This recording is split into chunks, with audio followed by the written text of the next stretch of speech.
유리 멘탈을 위한 심리책. 다른 사람들의 평가에 초연한 사람들의 비밀. 저 사람은 나를 어떻게 생각할까? 자신이 다른 사람에게 어떻게 보일지를 신경 쓰며 전전긍긍해 본 적이 있나요? 사람이라면 누구나 다른 사람의 평가에 초연하기는 쉽지 않을 것입니다. 하지만 유독 타인의 평가에 일희일비하는 타입이라면, 그리고 그것 때문에 쉽게 마음의 상처를 입고 우울해진다면 이 장을 꼭 읽어보기 바랍니다. 다른 사람에게 어떻게 보일지를 신경 쓰기 시작하면 한도 끝도 없습니다. 왜냐하면 다른 사람이 머릿속으로 어떤 생각을 하는지는 내가 머리를 굴려 고민해도 절대 알 수 없는 영역이기 때문입니다. 지금까지 어떤 사람이 나에게 호감을 보이며 잘해주었다고 해서 그 호의가 앞으로도 쭉 계속된다는 보장은 없습니다. 또 나를 별로 좋아하지 않는다고 느껴서 스스로 위축이 되었던 경우도 나의 착각에 불과할 때가 많습니다. 그 상대는 사실 내 앞에서 그저 긴장하고 있었을 수도, 혹은 그때 주변 사람을 신경 쓸 마음의 여유가 없었을 수도 있습니다. 즉, 다른 사람에게 어떻게 보일까? 라는 의문은 누구에게나 정답이 없는 질문이라고 할 수 있지요. 그렇다면 이런 질문에 답을 내리려 노력하며 스트레스를 받는 사람은 어떻게 해야 할까요? 사람은 저마다 타고난 성질도 다르고 자라온 환경도 다릅니다. 똑같은 걸 봐도 저마다 생각하고 느끼는 법이 다르죠.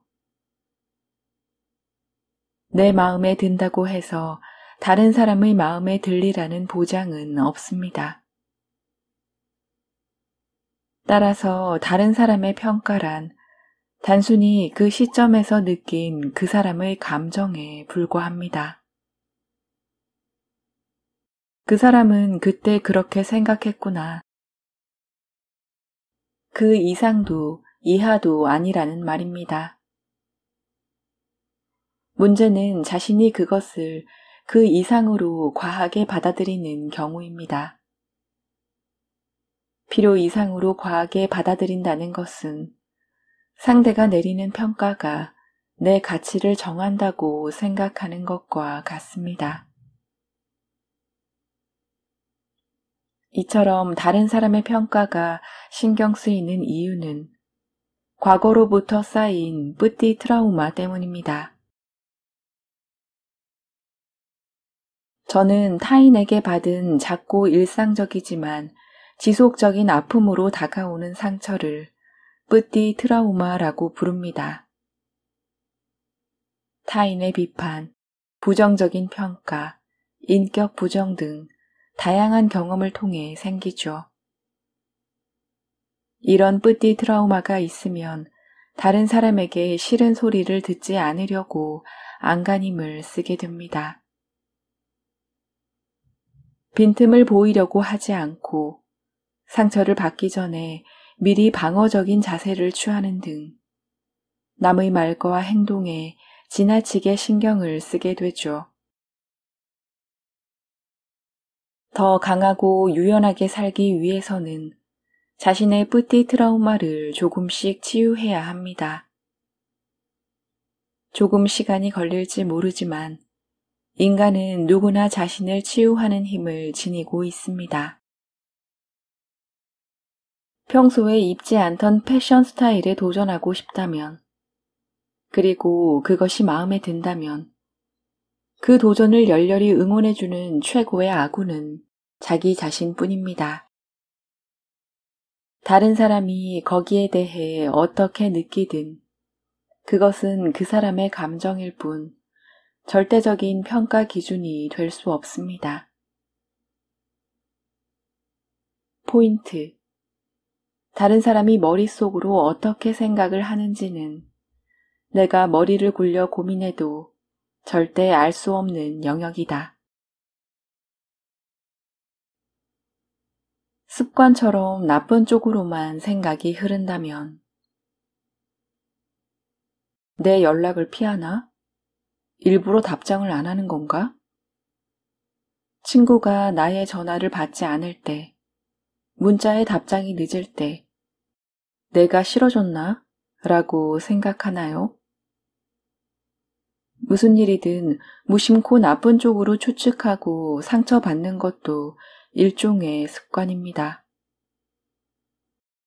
친구의 상황이 어떤지도 모르면서 연락이 늦는 것이 분명히 나의 문제일 거라고 5만 가지 상상을 하는 버릇은 자신의 마음을 지치게 할 뿐입니다. 저는 이런 마음의 상태를 쉽게 설명하기 위해 다음과 같은 비유를 듭니다. 모두가 나를 싫어해 라는 자학의 안경을 쓰고 있다고 보는 거죠. 자학의 안경을 쓰고 상황을 바라보면 전화를 걸었는데 상대방이 받지 않았다거나 문자를 보냈는데 답장이 오지 않았을 뿐인 평범한 일이 나를 싫어한다는 결론으로 이어지게 됩니다. 같은 상황에서 나는 사랑받고 있어 라는 안경을 쓴 사람이라면 전화를 받기 힘든 상황인가? 라고 생각하거나 답이 왜 이렇게 늦어? 진짜 느리다니까? 라며 상대를 탓할 것입니다. 어쨌거나 상대에게 뭔가 사정이 있을 거라고 생각하겠죠. 모두가 나를 싫어해 라는 안경을 처음부터 쓰지는 않았을 겁니다. 그간의 경험이 쌓인 결과일 수도 있겠지요. 하지만 안경을 어떻게 쓰게 되었는가는 더 이상 중요하지 않습니다. 나쁜 생각의 고리를 끊어버리는 것이 훨씬 더 중요합니다.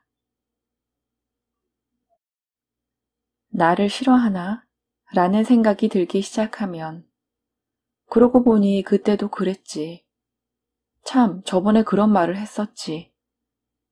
문자를 너무 많이 해서 나에게 질렸을 거야. 이렇게 나를 싫어할지도 모른다는 증거가 줄줄이 생각나서 자꾸만 불안해지는 악순환에 빠지게 됩니다. 그럴 때 안경을 써보고 있다는 걸 떠올려 보는 겁니다. 나쁜 버릇을 또 한 번 되풀이했다고 떠올리기만 해도 본격적으로 악순환에 빠지는 상황을 막을 수 있을 것입니다. 나를 싫어할지도 모르지. 하지만 지금 결론 내리지 말고 다음에 만날 때 반응을 보고 생각해보자. 라고 마음을 고쳐먹을 수도 있습니다. 그러나 자학의 안경을 통해 자신을 보는 사람은 자신이 안경을 쓰고 있는 것조차 쉽게 알아채지 못합니다. 저는 이런 사람들에게 자신의 상황을 다른 사람에게 대입해 보기를 권합니다. 예를 들어 친한 친구가 연인에게 전화를 했는데 받지 않았다고 혹은 문자를 보냈는데 답장이 늦었다며 당신에게 하소연한다고 칩시다. 당신은 친구의 이야기를 듣고 나서 널 싫어하는 게 분명해 라고 말할 건가요? 그렇게 말하지 않겠죠. 그보다는 마침 그때 바빴나 보지. 원래 좀 무신경한 사람이라며?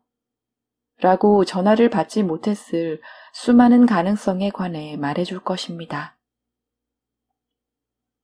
우리는 보통 하나의 이야기만 듣고서 너를 싫어하는 게 분명해 라고 단정하지 않으려고 노력합니다.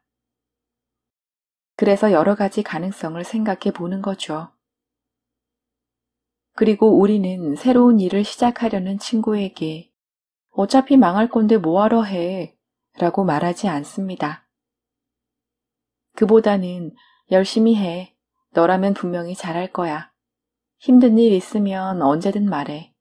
라고 말하죠. 이렇게 다른 사람에게 해주는 말들을 왜 자신에게는 해주지 않나요? 따뜻한 말은커녕 나를 싫어하는 게 아닐까? 어차피 실패할 거잖아. 라고 심한 말을 퍼붓는다는 자체가 자학의 안경을 쓰고 있다는 증거입니다. 도무지 긍정적인 생각을 할 수 없을 때에는 자신의 입장을 다른 사람과 바꿔서 그 사람에게 해줄 말을 적어보세요. 그러면 자기 자신을 탓하는 안경을 썼을 때는 보이지 않던 넓은 세계가 보일 것입니다. 포인트. 내가 자학의 안경을 쓰고 있다는 것만 깨달아도 상황을 몰라보게 바꿀 수 있다.